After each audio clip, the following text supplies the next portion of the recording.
رب العالمین والصلاة والسلام علی سید الانبیاء والمرسلین اما بعد فاعوذ باللہ السمیع العلیم من الشیطان الرجیم بسم اللہ الرحمن الرحیم الم اعہد الیکم یا بنی آدم اللہ تعبدوا الشیطان انہ لکم عدو مبین صدق اللہ العظیم وبلغنا رسولہ النبی الکریم الامین بلغ العلا بکمالہ کشف الدجا بجمالہ حسنت جمیع خصالہ صلوا علیہ وآلہ یا صاحب الجمال و یا سید البشر من وجہک المنیر لقد نور القمر لا يمکن الثناء کما کان حقہ بعد از خدا بزرگ توئی قصہ مختصر۔ یہ سورہ یاسین شریف ہے، اس کی آیت نمبر 60 61 اور اس کے آگے آیات کریمہ میں اللہ تبارک و تعالی نے اہل ایمان کو اپنا ایک عہد یاد کروایا۔ اللہ تبارک و تعالی نے لوگوں سے عہد لیا تھا، پورے ان اولاد آدم سے عہد لیا تھا رب تبارک و تعالی نے۔ وہ عہد کیا تھا؟ اللہ تعالی نے فرمایا الم اعہد الیکم یا بنی آدم اللہ تعبدوا الشیطان، فرمایا کہ اے بنی آدم یعنی اے اولاد آدم، کیا میں نے تم سے عہد نہیں لیا تھا کہ تم شیطان کی عبادت نہیں کرو گے، تم شیطان کی عبادت نہیں کرو گے۔ انہ لکم عدو مبین، بے شک وہ تمہارا کھلا دشمن ہے۔ وان اعبدونی، اور تم میری ہی عبادت کرو۔ ھذا صراط مستقیم، یہی سیدھا راستہ ہے۔ یار محترم بھائیو، یہ ایلو مناٹی کا جو فتنہ آیا ہے، اب شیطان کو معبود مان رہے ہیں، خدا مان رہے ہیں، اس کی عبادت کر رہے ہیں۔ اس سے پہلے کوئی بھی بندہ ایسا نہیں تھا جو شیطان کو اپنا معبود مانتا ہو، ٹھیک ہے نا جی۔ تو یہاں پر پھر اس آیہ مبارکہ سے تو واضح ہو رہا ہے کہ لوگ شیطان کی عبادت کر رہے تھے اس وقت جب یہ آیہ مبارکہ نازل ہوئی۔ تو عبادت کیا ہے؟ یہ ذہن میں رہے، یہ اطاعت جو ہے نا، یہ بھی عبادت کے تحت داخل ہے۔ طاعت جو ہے یہ بھی عبادت کے تحت داخل ہے۔ اطاعت کرنا، کسی کا حکم ماننا، رب تبارک و تعالیٰ کے حکم کو چھوڑ کے کسی کا حکم ماننا، رب تبارک و تعالیٰ کے کلام کو چھوڑ کر کسی اور کے کلام کو اس جیسی عزت دینا، اس جیسا وقار دینا، یہ بھی عبادت ہے اس کی۔ کہ نہیں سمجھ آیا مسئلہ؟ ایک طرف امام الانبیاء صلی اللہ علیہ وآلہ وسلم ہے، آپ وحی پڑھ کے سنا رہے ہیں رب تبارک و تعالیٰ کی، لوگوں کو وحی سمجھ نہیں آ رہی۔ ان کو کیا سمجھ آ رہا ہے؟ ان الشیاطین لیوحون الی اولیاءہم، فرمایا کہ شیطان جو ہیں یہ اپنے اولیاء کو وحی کرتے ہیں۔ ایک طرف رحمان وحی فرما رہا ہے جی، جبریل امین علیہ السلام کے توسط سے امام الانبیاء علیہ السلام تک وحی آ رہی ہے۔ دوسری طرف شیاطین جو ہیں وہ اپنی وحی بھیج رہے ہیں اپنے دوستوں تک، جو کچھ وہ کہہ رہے ہیں لوگ اسی کو مان رہے ہیں۔ تو یہ ذہن میں رہے، رب تبارک و تعالیٰ کے حکم کو چھوڑ کر کے کسی کا حکم ماننا جو ہے نا، کسی کا حکم ماننا، یہ اس کو معبود ماننا ہے۔ کیا ماننا ہے؟ اسے معبود ماننا ہے، اسے الہ ماننا ہے۔ اسے کہتے ہیں شرک فی الطاعت۔ کیا کہتے ہیں اسے؟ شرک فی الطاعت۔ جیسے شرک فی العبادت ہے، رب تبارک و تعالیٰ کی بھی نماز پڑھنا، کسی اور کو بھی سجدہ ٹھوک دینا، یہ شرک فی العبادت ہے۔ اسی طرح کر کے رب تبارک و تعالیٰ کا حکم ماننا اور ساتھ کسی اور کا ماننا، یہ بھی شرک ہے۔ تو جو بندہ رب کا مانے ہی نہ، مانے ہی کسی اور کا، تو وہ کیا ہوگا بڑا؟ نعوذ باللہ من ذالک۔ رب تبارک و تعالیٰ نے قرآن کریم میں ارشاد فرمایا، 3 مقامات ہیں مختلف آیات کریمہ قرآن کریم میں، من لم یحکم بما انزل اللہ فاولئک هم الکافرون، میں جو لوگ اللہ تعالیٰ کے قرآن کے مطابق فیصلہ نہ کریں وہ کافر ہیں۔ وہ کون ہیں؟ کافر ہیں۔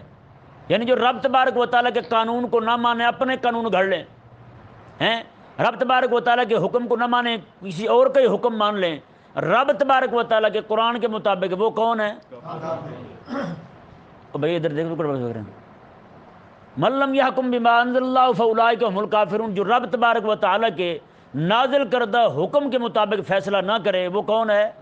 کافر۔ دوسرا مقام دیکھیں، من لم یحکم بما انزل اللہ فاولئک هم الظالمون، فرمایا کہ جو لوگ رب تبارک و تعالیٰ کے قرآن کے مطابق اس کے نازل کردہ شریعت کے مطابق فیصلہ نہ کرے وہی ظالم بندہ ہے۔ تیسرے مقام پر فرمایا رب تبارک و تعالیٰ نے من لم یحکم بما انزل اللہ فاولئک هم الفاسقون، میں جو بندہ رب تبارک و تعالیٰ کے نازل کردہ احکامات شریعہ کے مطابق فیصلہ نہ کرے وہ ظالم بندہ ہے۔ بتائیں بھائی، ایک جگہ کافر آیا، دوسری جگہ ظالم اور فاسق آیا، ہیں جی؟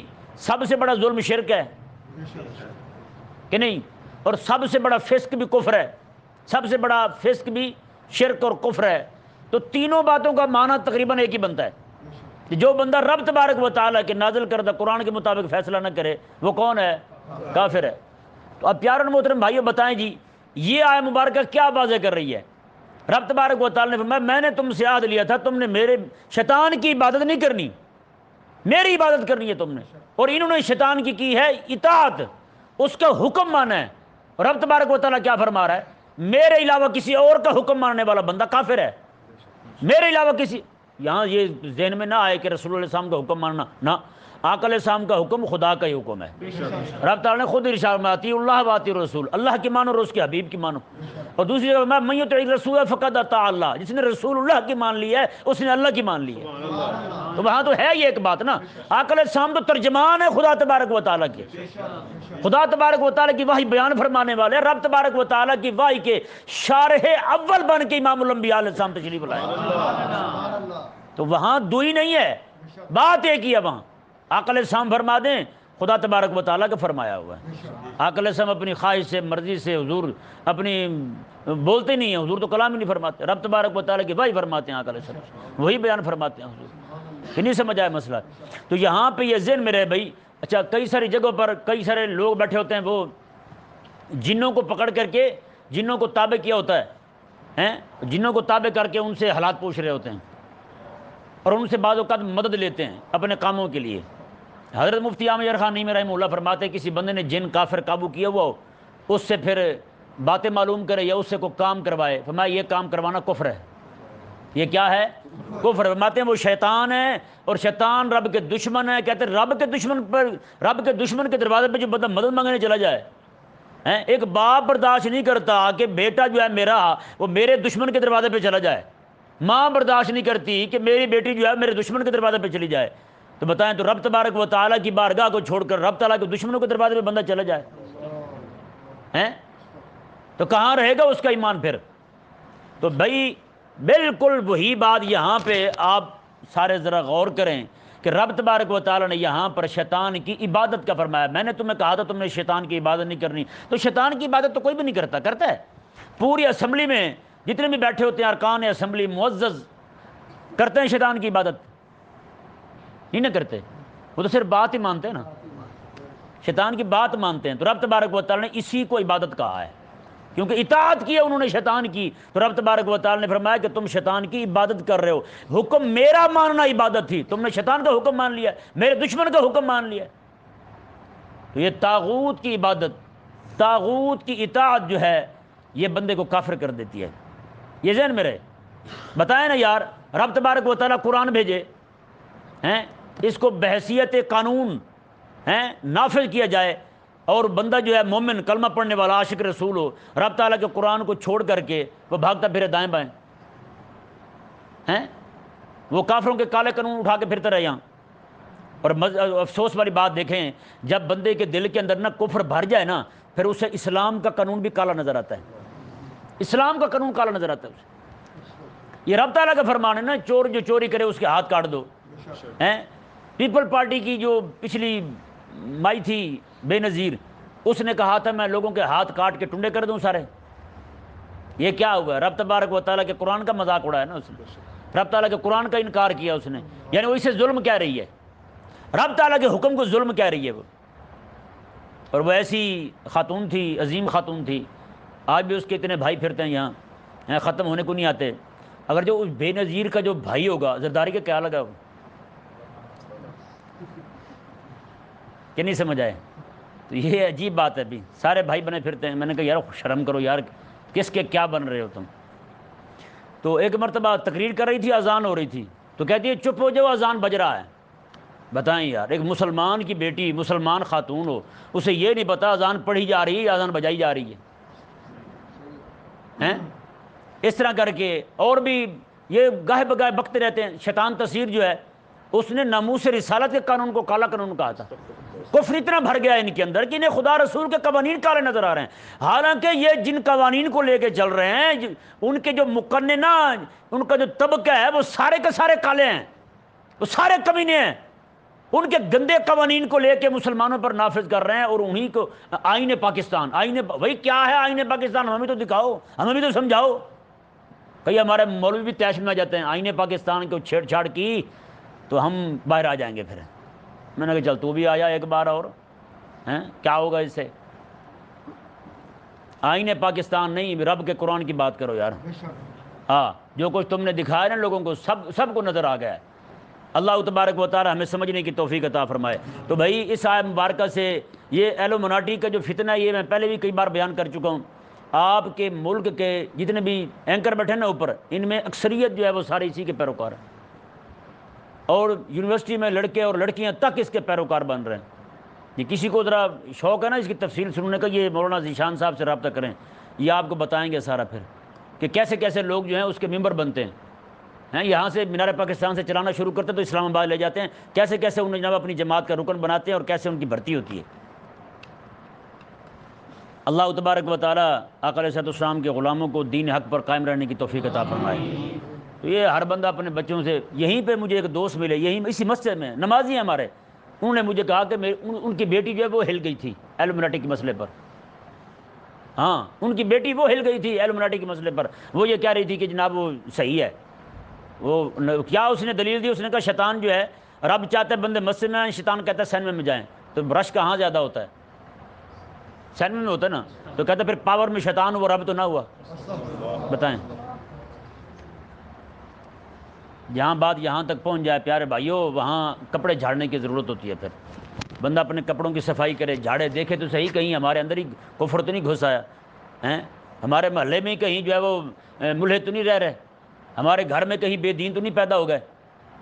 اللہ تبارک و تعالی ہم سب اہل اسلام کو سمجھنے کی توفیق عطا فرمائے۔ کسی کو ہم سمجھاتے بھی ہیں نا، وہ آگے سے ہمیں دلائل دیتے ہیں، وہ جی دیکھیں جی پھر ڈاکٹر نہیں بنیں گے، انجینئر نہیں بنیں گے، ٹیچر نہیں بنیں گے، انگریز کے فرنیچر نہیں بنیں گے، تو پھر کیا ہوگا بھائی؟ پھر روٹی پھر کیسے کھائیں گے؟ ٹماٹر بیچیں گے؟ بھائی ٹماٹر بیچو گے، ٹماٹر بیچنا کون سی عیب والی بات ہے؟ ایک بندہ پولیس میں بھرتی ہو کر کے رشوت لے رہا ہے، یہ معزز ہے خدا رسول کے ہاں، یا پھر بندہ ٹماٹر بیچ کے حلال روٹی لے کے جا رہا ہے وہ معزز ہے؟ ٹماٹر بھی ہو، ساتھ بندہ آلو بھی رکھ لے تو سونے میں سہاگا ہے، بھائی بندہ چودھری بن جاتا ہے، اتنی بات صحیح کہ نہیں؟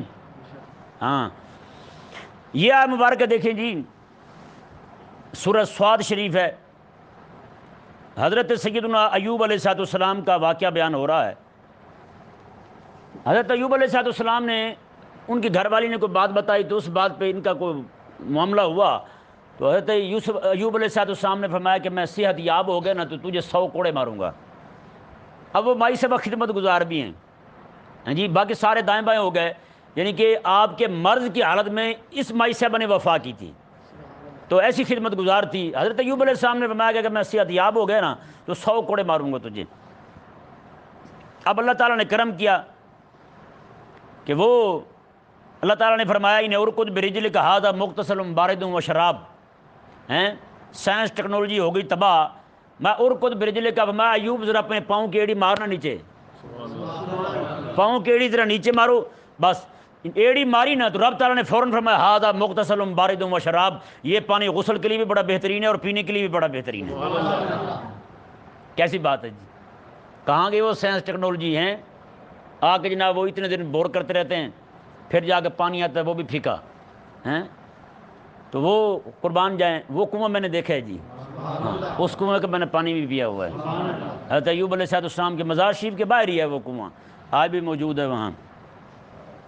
بہرحال وہاں جہاں مجھے یہ خوشی ہوئی کہ ایوب علیہ السلام کے مزار شریف پہ گیا اور وہاں ان کے پاؤں کو لگنے والا پانی جو ہے وہ اس کنویں کا پانی پیا، وہاں افسوس مجھے ایک بات کا اور بھی ہوا، وہاں آپ کی جو مسجد شریف تھی اس کے بیت الخلاء جو تھے، اس بیت الخلاء کے دروازے پر نعوذ باللہ من ذالک حضرت امیر معاویہ کا نام لکھ کے آگے کافر لکھا ہوا تھا۔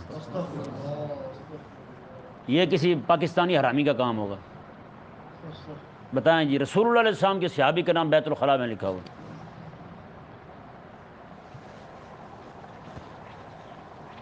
حضرت سیدنا ایوب علیہ السلام نے، آپ نے اس پانی سے غسل کیا اور پانی کو پیا، اللہ تبارک و تعالی نے انہیں شفا عطا فرما دی۔ اب ایوب علیہ السلام کے ذہن میں آیا، وہ قسم کھائی تھی 100 کوڑوں والی، وہ تو لگا دیں چلو۔ اللہ تبارک و تعالی نے کیا ارشاد فرمایا؟ اللہ تعالی نے فرمایا کہ وَخُذْ بِيَدِكَ ضِغْثًا فَاضْرِب بِهِ وَلَا تَحْنَثْ إِنَّا وَجَدْنَاهُ صَابِرًا۔ فرمایا کہ ایوب آپ اس طرح کرو، 100 تیلوں والا جھاڑو پکڑ لو۔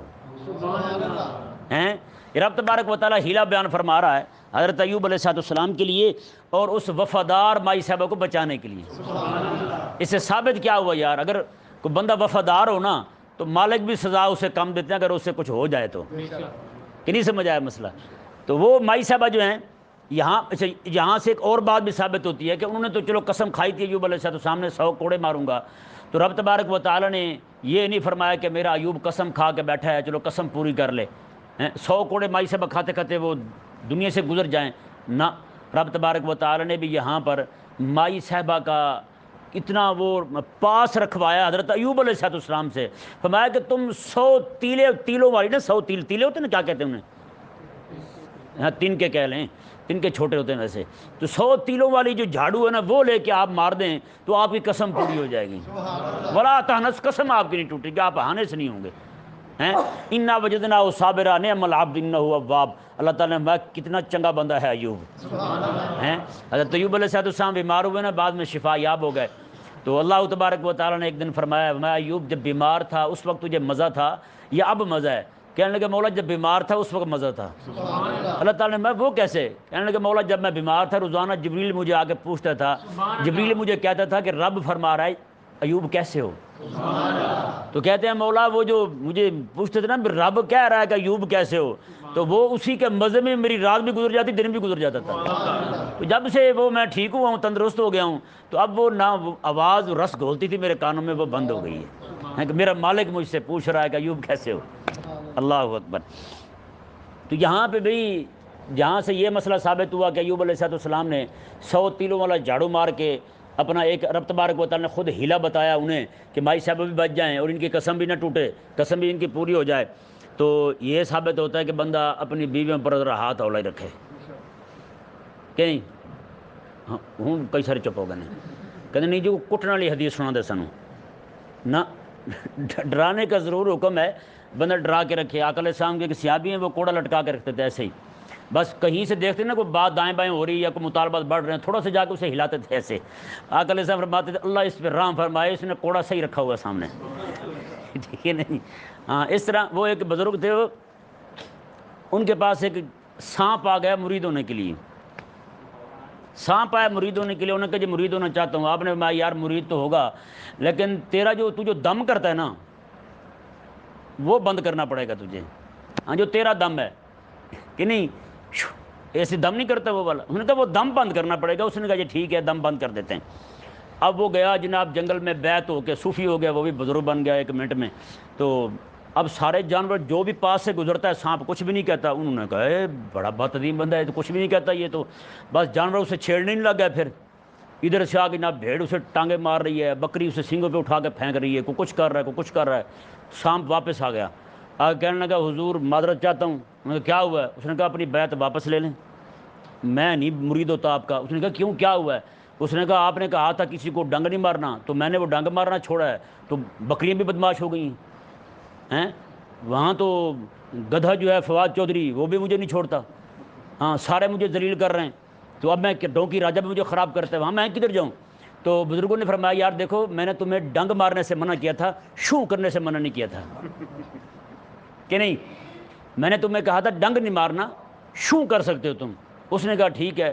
اب جب وہ پیر صاحب سے نسخہ لے کے گیا نا، کہتے شیخ کامل ہو تو بچا لیتا ہے پھر، جی شیخ کامل تھا اس کا، وہ گیا جا کے اب جناب وہ سارے جیسے عادت بنی ہوئی تھی اسے تنگ کرنے کی، وہ آئے سارے، اس نے جیسے شو کیا نا سارے بھاگے وہاں سے۔ انہوں نے کہا توڑی خیر واپس آ گئی ہے، یہ اپنی سیرت پہ واپس آ گیا ہے، دوبارہ پھر اکھڑ مزاج ہو گیا، بد اخلاق ہو گیا یہ بھائی۔ تو یہاں سے سمجھنے کی بات جو ہے نا وہ یہ ہے کہ بندہ جو ہے نا ڈنگ نہ مارے، شو ہی کرے اکیلا، ہاں اگر خاتون جو ہے وہ بگڑ گئی ہے، کوئی مستی کر رہی ہے کوئی، تو صرف شوں کر دے اتنا ہی کافی ہے، ورنہ مارنے کی جو اجازت ہے نا، قرآن پاک میں بھی مارنے کی اجازت ہے، اور آقا علیہ السلام نے اس کی وضاحت بھی فرمائی۔ آقا علیہ السلام میں اگر بیوی کو مارنا پڑ بھی جائے نا، میں کہ مسواک کے ساتھ مارو۔ کس کے ساتھ مارنا ہے؟ آپ مسواک کے ساتھ مارنا۔ مسواک کتنا بڑا ہوتا ہے بڑا؟ نہیں اینا بڑا کڑا مسواک ہوتا ہے؟ تسی دریا تے بہ کے وضو کر دو؟ مسواک اتنا سارا ہوتا ہے مسواک۔ اچھا جی سنیں جی، اتنا سارا مسواک ہوتا ہے، کرتے کرتے پھر تھوڑا سا اتنا بھی ہو جاتا ہے، تو یہ ایسی بات نہیں۔ مسواک کے ساتھ مارنے کی آقا علیہ السلام نے اجازت دی ہے، فرمایا کہ مسواک کے ساتھ بندہ جو بھی مارے اپنی بیوی کو مسواک کے ساتھ مارے۔ کئی سارے لوگ ایسے کسائی بن کے اپنی بیویوں کو مار رہے ہوتے ہیں، یہ درست نہیں ہے۔ اور یہاں پہ جو بہنیں ہیں، میں انہیں بھی یہ عرض کروں گا کہ وہ بھی ذرا شفقت یہ کریں۔ وہ بیچارہ سارا دن کما کے آتا ہے، محنت کر کے آتا ہے، جیسے گھر آئے اور آگے سے منہ سڑا ہوا ہو، اس بیچارے کی پھر کیا بچے گی؟ بل بتائیں۔ وہ بھی کہے گا کہ باہر بھی میں باتیں سن کے آیا ہوں، گھر آ کے پھر وہی حال ہے۔ ایک انتہائی شریف مائی صاحبہ تھی، 3-4 خواتین جو ہے نا، وہ اس کی سہیلی تھی ایک، اس کی ٹانگ ٹوٹ گئی، وہ پوچھنے کے لیے گئی اس کے پاس، تو انہوں نے پوچھا کہ کیا ہوا آپ کی ٹانگ ٹوٹی ہے؟ تو اس نے کہا کہ ہوا کیا ہے، رات کو میں آئی تو لیٹی ہوئی تھی، تو میرا شوہر آیا، اس نے مجھ سے پوچھا کہ روٹی کہاں ہے، میں نے ٹانگ کے اشارے سے بتایا وہ پڑی ہے، بس اتنی بات پہ اس نے ٹانگ توڑ دی میری۔ بھلا بتائیں کوئی مارنے والی بات تھی؟ انہوں نے بھی کہا نہیں ہے تو کوئی مارنے والی بات تھی ہی، ٹھیک ہے نا؟ یا ایسے نہ ہو۔ اب دیکھیں ایک صحابی آقا علیہ السلام کی ان کی گھر والی نے کوئی ذرا اونچا بول دیا ان کے سامنے، تو انہوں نے کہا میں جا کے حضرت عمر کو شکایت لگاتا ہوں تیری۔ وہ جب آیا حضرت عمر رضی اللہ تعالیٰ عنہ کے پاس شکایت لگانے کے لیے، دروازے پہ کھڑا ہوا ہی تھا کہ اندر سے آواز آئی کہ حضرت عمر رضی اللہ عنہ کی زوجہ ان کو لڑ رہی ہیں، حضرت عمر کو لڑ رہی ہیں۔ وہ وہاں سے واپس جانے لگا، اس نے کہا میں یہاں ٹھہرتا ہوں، انہیں کہتا ہوں کہ اس طرح کا معاملہ ہوا ہے، میری بیوی مجھ سے لڑی ہے، تو انہوں نے کہا میری بھی لڑ رہی تھی، تو انہوں نے کہا اس سے اچھا ہے کہ نہ ہی بتاؤں۔ وہ وہاں سے واپس جانے لگا تو حضرت عمر باہر آیا، دیکھا کوئی بندہ جا رہا ہے، آیا ہے ادھر، نہ دروازے پہ دستک دی، نہ کوئی بات کی، ویسے ہی جا رہا ہے۔ آپ رضی اللہ تعالیٰ سے بولا واپس آ بھائی، تو واپس آیا، کیسے آئے تھے؟ نہیں کام تھا۔ بتاؤ، اس نے کہا ہو گیا ہے، اب کیا بتاؤں کام؟ میں نہیں بتاؤ کیا ہوا؟ اس نے کہا جی ایسا سب معاملہ ہوا، میری بیوی مجھ سے لڑی تھی، تو میں آپ کو بتانے کے لیے آگے دیکھا تو آپ کو لڑ رہی تھی۔ حضرت عمر رضی اللہ تعالیٰ نے اسے پھر سمجھایا۔ بتائیں یار، وہ عمر رضی اللہ تعالیٰ جس کا نام سن کے کافر کانپتے تھے، اللہ اکبر، کریم کے کرم دیکھیں جی۔ حضرت عمر رضی اللہ تعالیٰ عنہ آپ کی گھر والی، آپ نے فرمایا دیکھو یار بات سنو، میں سارا دن باہر ہوتا ہوں، میرے اتنے سارے بچے ہیں، سب کی دیکھ بھال بھی وہی کرتی ہے، سب کے کپڑے بھی دھوتی ہے، سب کے لیے کھانا بھی تیار کرتی ہے، ہر ایک کو وقت پر تیار کرتی ہے، ہر ایک چیز ان کو وقت پر تیار ملتی ہے۔ وہ تھوڑا سا اکھڑ بھی گئی ہے تو اس میں غصہ کرنے والی کون سی بات ہے؟ تھوڑا سا بول بھی پڑی ہے تو اس میں لڑنے والی کوئی بات نہیں ہے۔ تو وہ بندہ بھی سمجھ گیا، اس نے کہا جی بس آج کے بعد میں بھی اسی طرح کروں گا۔ حضرت آقا علیہ السلام کے پاس ایک قیدی آیا، آقا علیہ السلام نے وہ قیدی پکڑ کر کے حضرت عائشہ صدیقہ رضی اللہ تعالیٰ عنہ کے حجرے میں چھوڑ دیا، اسے باندھ دیا، اندر کمرے میں چھوڑ دیا، باہر سے دروازے کو بند کر دیا، اور حضرت عائشہ صدیقہ کو فرمایا کہ اس کا خیال رکھنا، اندر ہی رہے، باہر نہ جائیے۔ اور دیواریں چونکہ درمیان کی گھر کے ساتھ گھر تھا نا، دیوار چھوٹی تھی، حضرت عائشہ صدیقہ رضی اللہ تعالیٰ عنہ دوسری جو آقا علیہ السلام کی زوجہ محترمہ سی، ان سے بات کر رہی تھی، دیوار پہ وہ ادھر کھڑی ہوئی ادھر کھڑی ہوئی، اس طرح بات کر رہی تھی۔ وہ نکلا وہاں سے بھاگ گیا، آقا علیہ السلام کو باہر سے اطلاع ملی کہ وہ بندہ بھاگ گیا ہے۔ آقا علیہ السلام آئے، گھر تشریف لائے تو دیکھا آقا علیہ السلام نے کہ وہ تو واقعی نہیں ہے۔ آقا علیہ السلام نے میں تیرے ہاتھ ٹوٹ جائیں تو دیکھ نہیں رہی تھی، اتنا فرمایا نا آقا علیہ السلام نے، تو اتنا کہہ کہ آقا علیہ السلام باہر چلے گئے، اسے پکڑوایا، دوبارہ اریسٹ ہو گیا، وہ آ گیا تو آقا علیہ السلام آئے تو دیکھا حضرت عائشہ صدیقہ نا پریشان بیٹھی ہوئی، ملول ہیں، پریشان بیٹھی ہوئی ہیں۔ آقا علیہ السلام نے دیکھ کے وہ ہاتھ اپنا اس طرح کر کے دیکھ رہی ہیں، الٹ پلٹ کے دیکھ رہی ہیں۔ آقا علیہ السلام عائشہ کیا دیکھ رہی ہو؟ کہتی ہیں حضور دیکھ رہی ہوں کون سا ہاتھ ٹوٹے گا، ٹھیک ہے نا، حضور نے جو فرمایا نا کہ تیرا ہاتھ ٹوٹ جائے، تو وہ کہنے لگی میں دیکھ رہی ہوں کہ کون سا ہاتھ ٹوٹے گا۔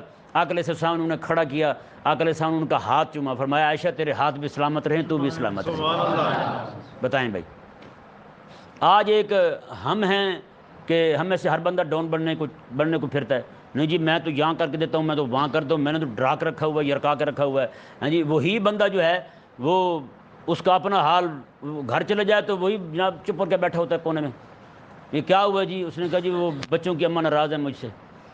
بندہ پوچھی اتنی تجھ میں ہمت نہیں ہے؟ آقا علیہ السلام کا فرمان سے پتہ کیا ہے؟ آقا علیہ السلام نے فرمایا کہ دن کے وقت تم اپنی بیویوں کو مارتے ہو، رات کے وقت تم کون سا منہ لے کے ان کے پاس جاتے ہو، پھر کیسے پھر ان کے پاس چلے جاتے ہو جن کو تم دن کو مار رہے ہوتے ہو؟ اس لیے ہر بندے کو چاہیے کہ وہ، اور آقا علیہ السلام کا فرمان پتہ کیا ہے؟ آقا علیہ السلام نے فرمایا کہ یہ خواتین جو ہے نا تمہارے لیے صرف رب کے نام پر حلال ہوئی ہیں، صرف رب کے نام پر حلال ہوئی ہیں۔ آقا علیہ السلام نے فرمایا کہ، اور یہ بھی دیکھیں، یہ بھی روایت حدیث شریف ہے، فرمایا کہ قیامت والے دن بندے کے بارے میں نا اس کی بیوی سے پوچھا جائے گا، بتا یہ بد خلق تھا یا حسن خلق والا تھا، بتائیں، پھر پوچھا جائے گا ان سے۔ حضرت خواجہ ابو الحسن خرقانی رحمہ اللہ اتنے بڑے بزرگ ہیں، سلسلہ علی نقشبندیہ کے اتنے بڑے بزرگ ہیں، ان کو سارا جہان مانتا تھا، لیکن ان کی زوجہ نے نہیں مانا کبھی بھی، ان کی بیوی نے نہیں مانا انہیں۔ ہوتا ہے نا، بندے کو بارے بزرگ مانتے ہیں، گھر والے نہیں مانتے۔ لاہور کا ایک بہت بڑا خطیب ہے، نام نہیں لوں گا، کلیاں کو پوچھے تو ان بھی نہیں دسوں گا میں، انہوں کو پوچھن ٹر پوے۔ تو ایک بہت بڑا خطیب ہے، تو ان کے وہاں بیٹھے ہوئے تھے کچھ لوگ، تو انہوں نے نا پیغام بھیجا گھر کی روٹی جو ہے نا بنا کے دو، مہمان آئے بیٹھے ہیں۔ اب وہ لڑکا جو گیا وہ کچے ذہن کا تھا، وہ اندر سے ہو کے واپس آیا، کہنے لگا جی مائی صاحبہ کہہ رہی جوتا لے کے آؤں اور آپ کی طبیعت صاف کروں، کون سی آپ نے سبزی لے کے دی تھی، جو کون سا سالن لے کے دیا تھا ہمیں بنانے کے لیے، کوئی گوشت لے کے دیے تھے بنا کے مہمانوں کو کھلائیں۔ جب اس نے مہمانوں کے سامنے یہ قصیدہ پڑھا نا حضرت کا، تو حضرت جوتا لے کے نا اس کے پیچھے بھاگے، کتے جائے پترا یہ دشنانی گل سی ہیں، بتائیں بھائی۔ تو اس طرح یہ ہو جاتا ہے۔ بہرحال حضرت خواجہ ابو الحسن خرقانی رحمہ اللہ جو ہیں، آپ اتنے بڑے بزرگ اہل اللہ تھے کہ آپ کی ایک بندہ جو ہے نا دور دراز کا سفر کر کے آپ کو ملنے کے لیے آیا، آپ کو ملنے کے لیے آیا، تو خواجہ ابو الحسن خرقانی رحمہ اللہ کو آ کے دروازے پہ کھڑا ہو کے دستک دی، اندر سے مائی صاحبہ نے آواز دی، کون ہے؟ انہوں نے کہا جی میں حضرت خواجہ ابو الحسن خرقانی حافظہ اللہ کی زیارت کے لیے حاضر ہوا ہوں۔ اس نے آ کے دو چار اسے بھی سنا دی، دو چار خواجہ صاحب کو بھی سنا دی۔ اس نے کہا تو بھی ایسا ہے، تیرا خواجہ بھی ایسا ہے۔ اس نے کہا، وہ بڑا پریشان ہوا، اس نے کہا یار سارے جہان میں اس کے ولی ہونے کے ڈنکے بج رہے ہیں اور اصل رپورٹ تو گھر سے ملی ہے، یہ بندہ صحیح کو نہیں۔ اچھا وہاں سے جانے لگا تو کیا دیکھا کہ بندہ دور سے نا شیر پر چڑھا ہوا ہے بندہ، اور سانپ کا اس نے رسا بنایا ہوا ہے، لکڑیاں اس کے اوپر لاد کے، سانپ کا کوڑا بنا کے شیر کو مارتا ہوا آ رہا ہے، اور لکڑیاں لادی ہوئی شیر پر تو آ رہا ہے۔ سامنے آیا تو دیکھا آپ نے وہی بندہ، آپ اہل اللہ میں سے تھے، دل کی کیفیت پہچان گئے۔ آپ نے کہا یار میں اپنی بیوی کی بدتمیزیاں برداشت نہ کرتا تو آج یہ شیر بھی میرا وزن نہ اٹھاتا، میں یہ شیر کو رب تبارک و تعالیٰ نے میرے تابع کر دیا ہے، کیونکہ میں نے اپنی بیوی کی جو بھی باتیں ہوتی ہیں میں انہیں برداشت کرتا ہوں۔ میں آج تک اس کے سامنے نہیں بولا، میں نے کچھ نہیں کہا، میں نے کہا جو تو نے کہنا ہے کہتی رہے، میں نہیں کچھ کہتا تجھے۔ کہتے اللہ تبارک و تعالیٰ نے مجھے اس کا انعام یہ دیا کہ یہ شیر میرے تابع کر دیا ہے۔ میں نے کہا جنگل کے سارے جانور میرے تابع کر دیے رب تبارک و تعالیٰ۔ ایک مرتبہ حضرت خواجہ ابو الحسن خرقانی رحمہ اللہ نا آپ ہوا میں پرواز کرنے لگے، اس طرح کر کے نا گھر کے گرد چکر لگایا۔ آپ نے میں چلو دیکھے گی کچھ تو مانے گی نا، آپ نے اس طرح کر کے چکر لگایا نا، چکر لگا کے واپس آئے تو اس نے کہا مائی صاحب کو پہچان نہیں ہوئی کہ وہی ہیں۔ اس نے کہا تو بڑا ولی بنا پھرتا ہے، ولی تو میں نے آج دیکھا ہوا میں اڑ رہا تھا۔ اس نے کہا پکی بات ہے دیکھا؟ اس نے کہا دیکھا ہے۔ آپ نے وہ تو میں تھا۔ اس نے کہا میں بھی کہوں ٹیڑھا کیوں چل رہا تھا تو نہیں نہ منتی۔